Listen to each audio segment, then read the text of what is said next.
by these people was if you dig a ton of ore, you will get. So for the last 40 years, how much uranium it should have, taking all this into account. Now, in large quality ore, because they basically think that it is uneconomical to use such ore. Only in India, because spend that to do this. So actually, to come up with a figure like you are saying, whether it is 20 rupees or 30. So are we saying everything in the name of power? Are we going to get this? The experience of nuclear power in India is now for almost 40 years. The government of India should evaluate that experience in a sensible way. That is, without, I think one of the problems has been that, see, nuclear power is not evaluated on its merits of whether how much electricity it has produced. Means if it was evaluated like any other electricity producing system, so what one should look for is that how much effort we have put into it, how much money we have put into it, how much people we have put into it, and how much electricity it has produced. If the government evaluates it in that way, it would come out that it has been a very bad failure. So it needs to be re-evaluated whether we should go in for nuclear at all.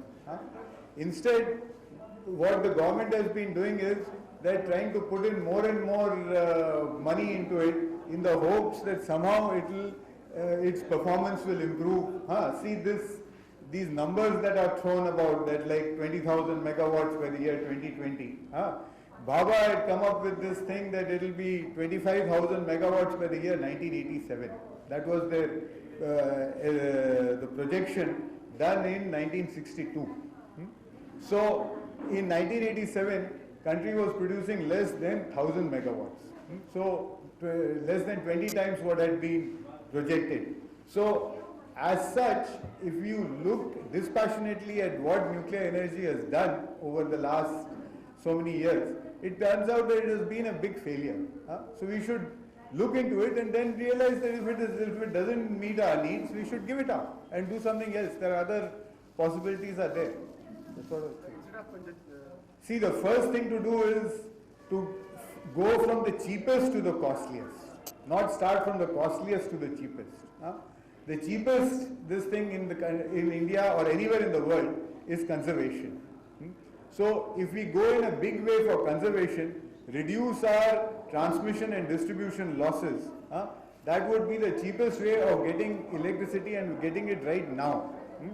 Just now, if I try to make this like the Kovada nuclear power plant, what it will do is that for the next 10-15 years, as it gets built, it is going to make electricity situation in Andhra Pradesh worse than what it is now, because that plant is also going to need electricity to make to build it.